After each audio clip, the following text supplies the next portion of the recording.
इसमें हमने इस महाकाव्य के मुख्य भागों को विस्तार रूप में बताया है, जिसकी रचना महर्षि वाल्मीकि ने की थी। से बालकांड, अयोध्या कांड, अरण्यकांड, किष्किंधा कांड, सुंदरकांड, लंका कांड और उत्तरकांड में विभाजित है। रामायण श्री राम लक्ष्मण सीता की एक अद्भुत अमर कहानी। दोस्तों, इस वीडियो में हमने संपूर्ण रामायण की कहानी को लघु रूप में समझाया है। इसमें हमने इस महाकाव्य के मुख्य भागों को विस्तार रूप में बताया है, जिसकी रचना महर्षि वाल्मीकि ने की थी। वैसे तो रामायण कथा बहुत लंबी है, परंतु आज हम आपके सामने इस कहानी का एक संक्षिप्त रूपरेखा प्रस्तुत कर रहे हैं। रामायण की कहानी मुख्य रूप से बालकांड, अयोध्या कांड, अरण्यकांड, किष्किंधा कांड, सुंदरकांड, लंका कांड और उत्तरकांड में विभाजित है।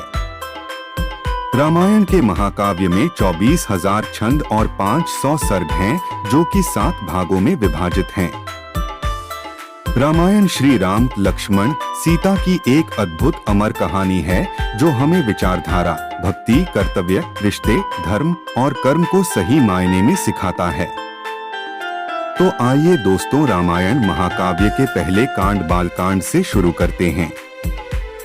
प्राचीन काल की बात है। सरयू नदी के किनारे कोशला नामक राज्य था।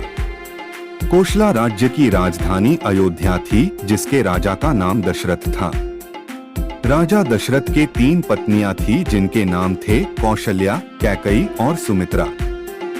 परंतु बहुत समय से उनकी कोई भी संतान नहीं थी, जिसके कारण उन्हें उत्तराधिकारी की कमी हमेशा सताती रहती थी। इसके विषय में उन्होंने ऋषि वशिष्ठ से बात की और पुत्र कामिष्टि यज्ञ करवाया। यज्ञ के कारण उनकी पत्नियों को 4 पुत्र हुए। उनकी पहली पत्नी कौशल्या से राम, कैकई से भरत, सुमित्रा से लक्ष्मण और शत्रुघ्न का जन्म हुआ। सभी राजकुमार शास्त्रों और युद्ध कला में निपुण थे। जब राम 16 वर्ष के हुए, तब ऋषि विश्वामित्र राजा दशरथ के पास गए और यज्ञ में विघ्न डालने वाले राक्षसों का अंत करने में राम और लक्ष्मण की मदद मांगी।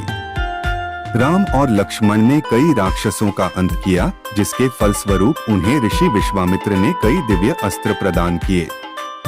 एक दूसरे प्रदेश मिथिला के राजा जनक भी निसंतान थे। ऋषियों के कहने पर राजा जनक ने अपने राज्य के खेत में हल चलाना शुरू किया। हल चलाते समय उन्हें एक धातु से टकराने की आवाज आई। जब राजा जनक ने देखा, तो उन्हें सित के कलश में एक कन्या जमीन में दबी हुई मिली। उस कन्या को जैसी ही राजा जनक ने मिट्टी से निकाला, राज्य में बारिश होने लगी। उस कन्या को जनक अपने महल ले गए। सित के कलश में मिलने के कारण उसका नाम सीता रखा गया। दोस्तों, इसके आगे की कहानी हम अगले वीडियो में बताएंगे।